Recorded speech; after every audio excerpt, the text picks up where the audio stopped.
السلام عليكم ورحمة الله. بسم الله الرحمن الرحيم. الحمد لله الذي أرسل رسوله بالهدى ودين الحق ليظهره على الدين كله ولو كره المشركون. نحمده ونستعينه ونستغفره ونعوذ بك من شرور أنفسنا ومن سيئات أعمالنا. من يهده الله فلا مضل له ومن يضلله فلا هادي له. أشهد أن لا إله إلا الله وحده لا شريك له وأن محمدا عبده ورسوله. اللهم صل وسلم على حبيبنا وشفيعنا وزهرنا مولانا وقدوتنا سيدنا محمد وعلى آله وصحبه أجمعين. أما بعد. Alhamdulillah, sama-sama kita panjatkan syukur kehadratullah subhanahu wa ta'ala.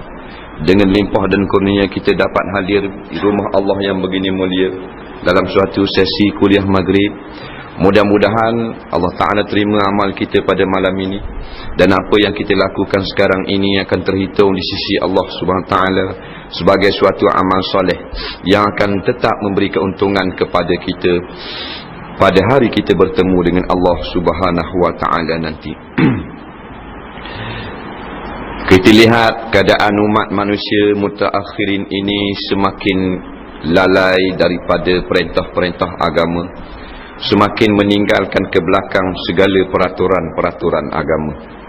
Semuanya mengejar kebendaan, mengejar pangkat kuasa, mengejar keperluan hidup, seolah-olah di sinilah tempat akhirnya, dan di sinilah tempat yang menjadi matlamat kita diturunkan ke bumi ini. Allah menurunkan nenek moyang kita yang pertama, Adam alaihi salam. Nabi Adam ni nenek moyang kita lah. Tok Nyang kita, orang Terengganu panggil Tok Nyang. Tok Nyang kita, Tok Nyang George Bush, Tok Nyang segala-galanya. Dialah asalnya. Tujuan apa? Inni ja'ilun fil ardi khalifah. Sesungguhnya aku nak menjadikan manusia pula di bumi ini sebagai khalifah. Apa maksud khalifah? Maksudnya manusia yang akan memperjalankan segala kehendak-kehendak Allah melalui hukum-hukumnya yang diturunkan dalam Al-Quran dan melalui lidah Nabinya sallallahu alaihi wasallam yang kita kenali sebagai sunnah. Tujuan penciptaan manusia. Tetapi sekarang kita tengok keadaan hidup manusia sudah pun lari daripada tujuan penciptaan. Masing-masing satu saja matlamat, bukan untuk menjadi hamba Allah, tetapi menjadi hamba dunia semata-mata. Allah bersebut di dalam Al-Quran dalam satu ayat yang selalu kita dengar, wa ma khalaqtul jinna wal insa illa liya'budun. Al-ayah, tidak aku ciptakan manusia itu melainkan supaya menjadi hamba kepada aku, termasuk golongan jin juga. Tetapi sekarang manusia menjadi hamba sesama manusia, hamba kepada pangkat, hamba kepada harta. Dalam 400 orang yang duduk dalam taman perumahan, ada sebuah surah yang 400 orang itu mengaku beragama Islam. Hanya 20 orang yang datang ke surah, 20 orang yang datang tempat orang sujud kepada Allah, 20 orang saja daripada 400 keluarga yang sanggup datang sekejap, tinggalkan rumahnya, tinggalkan harta bendanya untuk duduk pada kuliah maghrib. Tetapi kita lihat, kalau panggilan itu kepada mencari harta benda, maka sampai kosong rumah pun tak apa, tinggal anak, tinggal bini, bininya bunuh dorang pun tak apa, suami ralik cari harta, anaknya colek dorang pun kerana pok sibuk cari harta. Inilah keadaan umat Islam akhir zaman. Tiada lagi Islam yang tinggal melainkan pada namanya. Fi akhir zaman, Nabi kata, la yabqa minal Islam illa ismuh. Pada akhir zaman tidak tinggal lagi daripada Islam melainkan namanya Islam saja.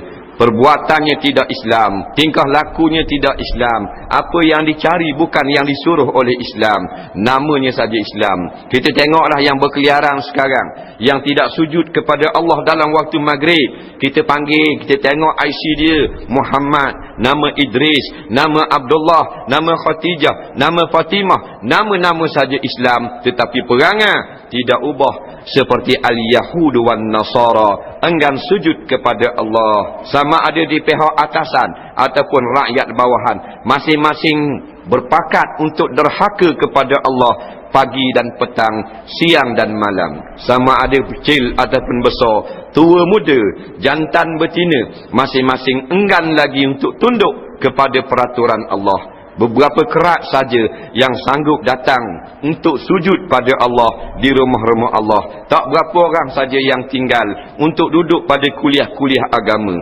Sedangkan dalam kes mencari harta benda, sampai jutaan umat meninggalkan Selangor, meninggalkan Johor, meninggal Pulau Pinang, meninggalkan Kota Baru, meninggalkan bumi kelahiran Sarawak untuk cari harta di Kuala Lumpur. Bukan nak cari ilmu agama. Semangat mencari harta menyebabkan manusia sanggup tinggal segala-galanya, tetapi tidak ada semangat untuk mencari agama. Walaupun datang penceramah di sebelah surau yang berdekatan dengan rumah dia tidak akan dapat hadir dengan alasan berbagai-bagai. Ada yang alasannya mesyuarat, ada alasannya kerja banyak, ada alasan traffic jam, ada alasan macam-macam. Tetapi mereka tidak akan beri alasan untuk hadir datang bekerja, kerana kerja akan dibayar dengan gaji bulanan. Tetapi kerja dengan kerajaan Allah, gajinya tetap walaupun berlipat ganda, dibayar di akhirat nanti. Maka khuliqal insanu min ajal. Manusia dicipta dengan sifat gaduh, sifat nak cepat. Maka kerajaan dunia menawarkan gaji bulanan, gaji mingguan, maka semua orang semangat belaka. Tapi Allah menawarkan gaji beribu kali lipat ganda, tetapi dibayar di padang mahsyar. Tak ada seorang yang nak bekerja dengan Allah. Kalau ada pun sebilangan kecil. Al-qalilu kal-adam indal ulama. Sedikit itu dikira tidak adalah kalau dia nak kira tafsiran di sisi para ulama. Ada orang nak kepada akhirat, tapi sedikit. Sedikit macam tak ada.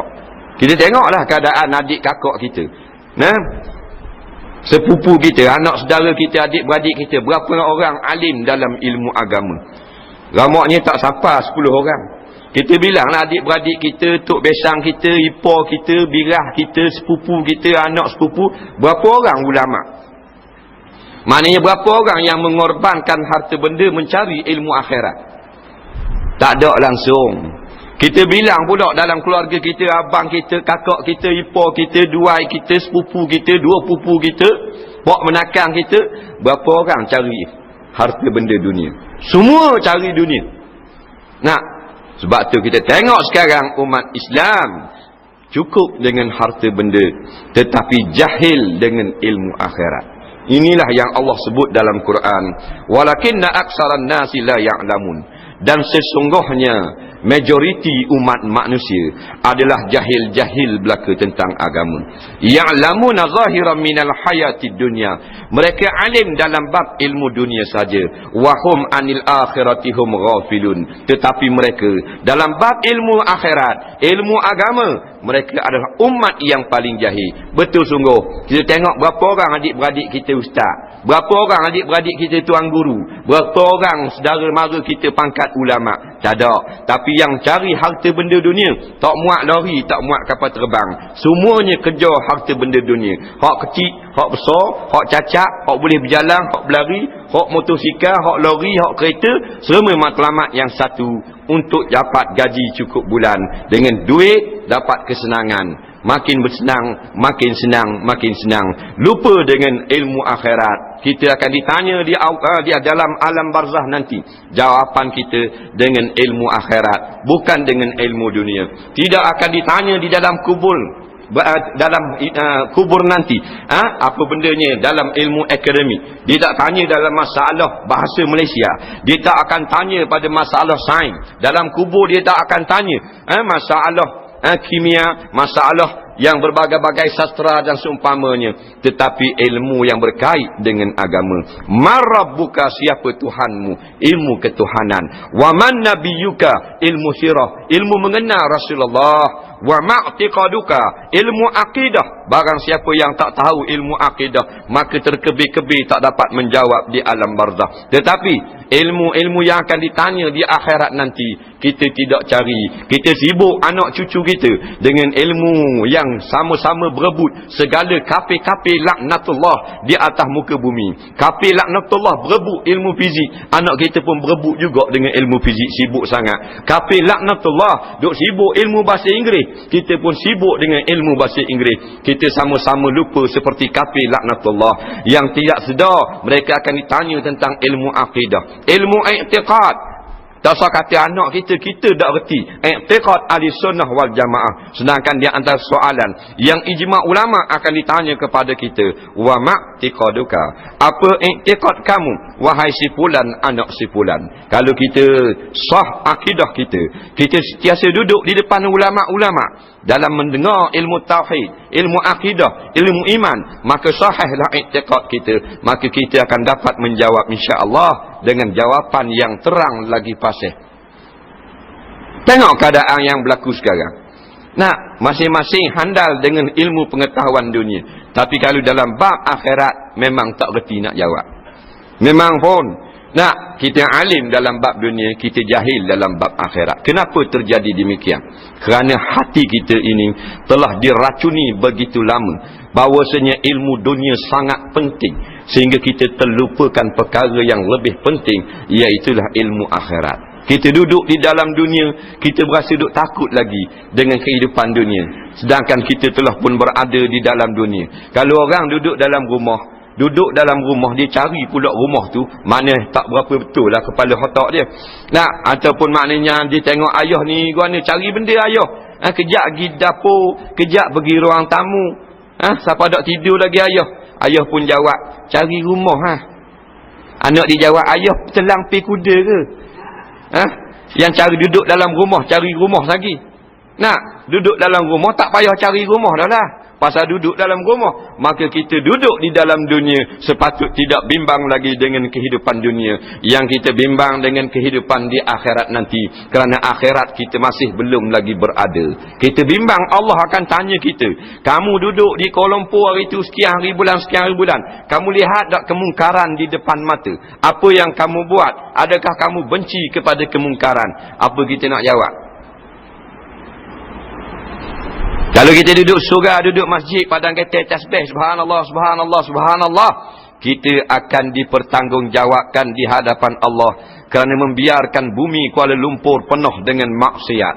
Man ra'a minkum munkara falyughayyirhu biyadihi. Barang siapa yang menyaksikan kemungkaran di hadapan matanya, maka wajib diubah dengan tangannya. Fa illam yastati' fa bilisani. Orang yang tidak ada kuasa wajib mengubah kemungkaran maksiat sekarang dengan mulut, dengan lidah. Wa illam yastati' fa biqalbi. Kalau lidah pun tidak dapat bersuara, maka dengan hati kita benci kepada maksiat yang banyak sekarang ini.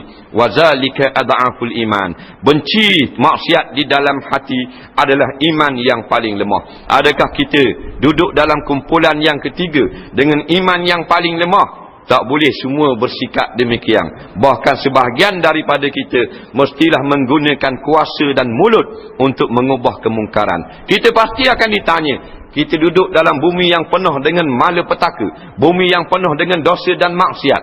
Adakah kita hanya melihat saja tanpa melakukan sesuatu?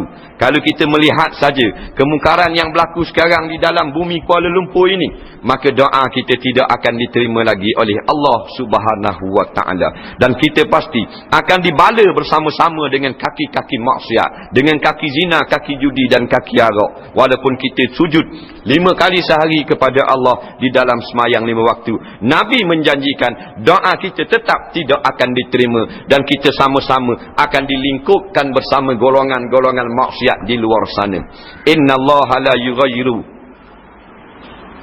al-amah bi'amalil khassah. Sesungguhnya Allah Ta'ala tidak akan menghancurkan umat yang tidak melakukan maksiat dengan sebab maksiat yang dilakukan pelaku-pelakunya.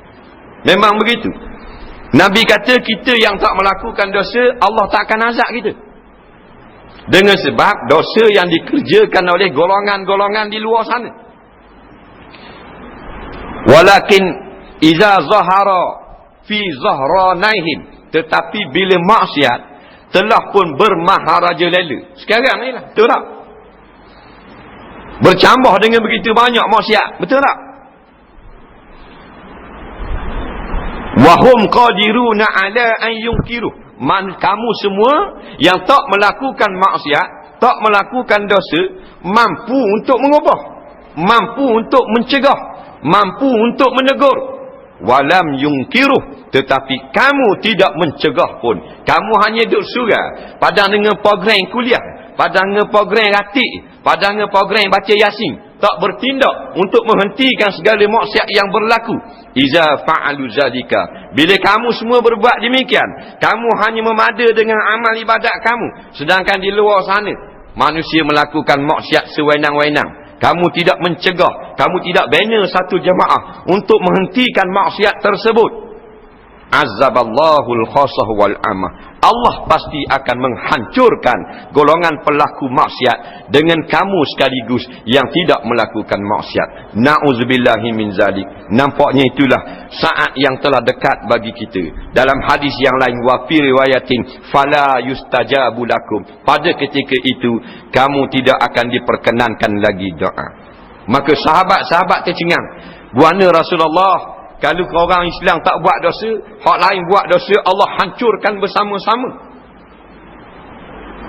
Macam mana lagu tu? Nabi kata, benar. Dengan sebab mereka tidak mencegah kemungkaran. Walakin yub'asu yaumal qiyamah ala qadri niyatihim. Cuma bezanya, Allah bangkitkan di hari kiamat atas qadar masing-masing. Maknanya orang yang melakukan maksiat, walaupun mati dengan yang tidak melakukan maksiat, tetapi bila bangkit di padang mahsyar, barulah Allah akan asingkan pelaku maksiat suku dan orang yang tidak mengerjakan maksiat suku. Cuma tarikh mati mereka bersama, sama-sama mendapat bala ketika dalam hidup dunia. Tapi yang kita tak nak, bala sama-sama dengan pelaku maksiat. Memang benar, kalau Allah jadikan gempa bumi, tak, bukan rumah tokai kasino yang ranak, rumah Tok Iman ranak juga. Nak, bukan rumah penzina saja yang hanyut kalau banjir besar. Rumah Tok Bilal pun hanyut sama. Tengok mayat-mayat yang berkelimpangan dalam bala tsunami. 250,000 mayat. Dalam mayat-mayat penjudi ada mayat Bilal. Dalam mayat pemina marak ada mayat imam. Padahal tak ada kena-mengena dengan dosa.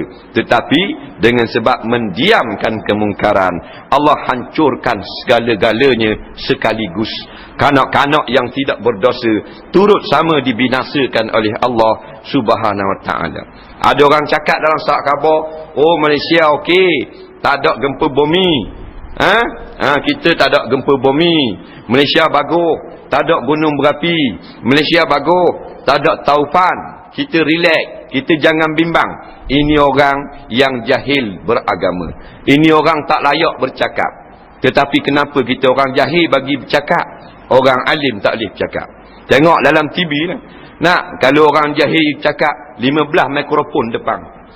Tok guru bercakap nak mengajar, kakak habis bateri mikrofon. Nak, kena molek tak bunyi terus. Tak cakap nak testing. Ini akhir zaman. Nak, jahiliah terus, 15 mikrofon. Nak, orang ni nak ambil gambar, orang ni nak ambil gambar, cakap lintang pukang sekali, fardu ain pun tak erti. Nak, ini akhir zaman. Akhir zaman. Nah, sekarang ni nak raya ni tak?